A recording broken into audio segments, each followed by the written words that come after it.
Θέλαμε να σας ρωτήσουμε πώς σας φάνηκε η εκδήλωση. Η εκδήλωση είναι μια εξαιρετική προσπάθεια, διότι έχει ένα βασικό στόχο, στο να μπορέσουμε να πείσουμε τους νέους επιχειρηματίες να πάνε προς τη σωστή κατεύθυνση, δηλαδή στην κατεύθυνση της εξωστρέφειας, της καινοτομίας και της αξιοποίησης του μυαλού προς όφελος του επιχειρήν και τη δημιουργία νέων θέσεων εργασίας. Μόνο έτσι μπορεί να καταπολεμηθεί η μάστιγα της ενεργείας που είναι 60% στους νέους. Αυτή όμως είναι η σωστή κατεύθυνση που πρέπει να έχουμε, διότι αν θυμηθούμε 10 χρόνια πριν, το όνειρο του κάθε νέου ανθρώπου είναι πώς θα μπει στο δημόσιο. Αυτό το πράγμα μας οδήγησε στα όρια της πτώχευσης ως έθνους και πλέον πρέπει να αδράξουμε την ευκαιρία, κυρίως οι νέοι άνθρωποι να αδράξουν την ευκαιρία και να κατανοήσουν ότι μόνο με την καινοτομία, την εξωστρέφεια, τον ιδιωτικό τομέα, την ιδιωτική πρωτοβουλία και κυρίως με το μυαλό τους και τις γνώσεις τους θα μπορέσουμε να δημιουργήσουμε θέσεις εργασίας και ανάπτυξη για αυτόν εδώ τον τόπο.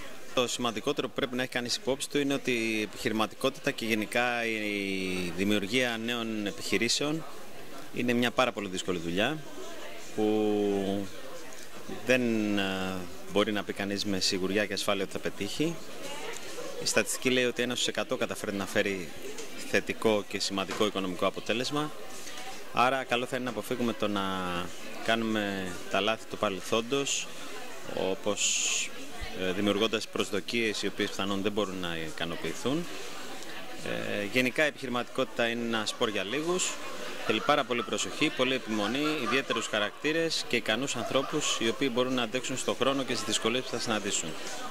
Κατά τα άλλα, νομίζω ότι η σημερινή εκδήλωση ήταν μια εξαιρετική προσπάθεια η οποία βοηθάει στο να επικοινωνηθούν καλύτερα τα θέματα τα οποία σχετίζονται με την επιχειρηματικότητα, το πώς μπορεί κανείς να προσεγγίσει επενδυτές, το πώς μπορεί να δομήσει καλύτερα το επιχειρηματικό του σχέδιο και άρα να βελτιώσει τις εικόνες και τις παραστάσεις των ανθρώπων που πιθανώς στο μέλλον θα θελήσουν να ασχοληθούν με την επιχειρηματικότητα. Πώς σας φάνηκε η ημερίδα? Όλα μια χαρά ήταν. Αυτό που με εντυπωσίασε ήταν ότι ήρθε αρκετός νέος κόσμος που ενδιαφέρεται για την επιχειρηματικότητα και την καινοτομία και να πω την αλήθεια δεν το περίμενα.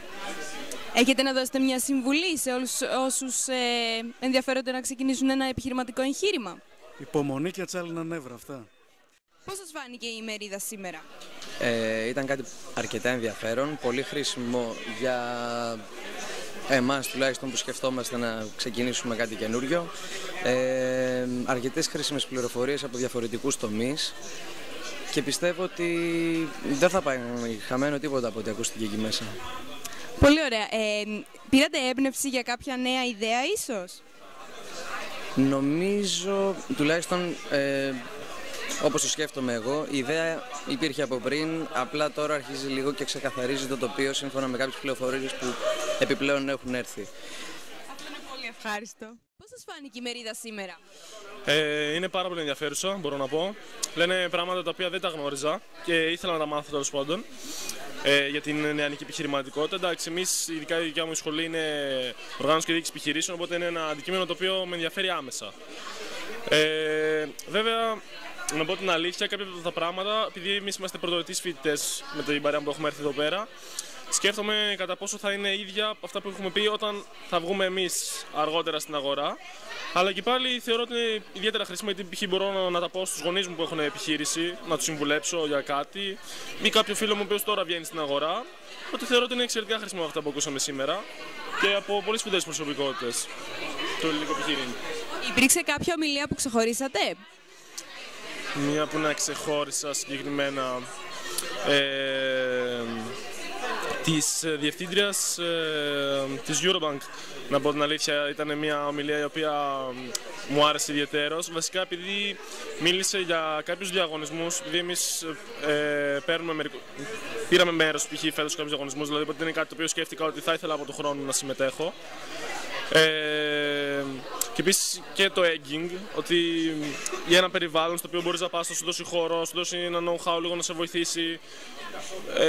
Το οποίο δηλαδή είναι, από ό,τι ακούσαμε, το πιο κοντά σε εμάς τους φοιτητές. Όλα τα υπόλοιπα δηλαδή είναι για επιχειρηματίες, οι οποίοι έχουν ήδη ιδέα, έχουν άτομα πίσω τους Ενώ αυτό είναι κάτι για το οποίο δηλαδή θα μας βοηθήσει σιγά σιγά να φτάσουμε σε αυτό το επίπεδο. Πώς σας φάνηκε η ομιλία? Η ομιλία την παρακολουθώ από τις 11 ώρα το πρωί που ξεκίνησε περίπου και μέχρι στιγμής μου άρεσε πάρα πολύ. Ήρθαν άνθρωποι από πολλούς τομείς της κοινωνίας, της πολιτείας και είπαν πράγματα έτσι ώστε να βοηθήσουν όλους εμάς τους νέους που έχουμε κάποιες ιδέες να τις υλοποιήσουμε. Το ΡΟΑΜΑΤ πιστεύω πως η συνεργασία με την Ευρωπαϊκή Πρωτεύουσα Νεολαίας, όπου είμαι και εθελοντής όπως βλέπετε, έχουν κάνει φοβερή δουλειά εδώ και 7 μήνες, δουλεύουν πάρα πολύ σκληρά γι' αυτό. Και το αποτέλεσμα, πως θα έχετε δει και εσείς, είναι πάρα πολύ ωραίο. Βοηθάει πάρα πολύ τους νέους και όλα θα πάνε καλά για αυτούς που έχουν τις ιδέες τους.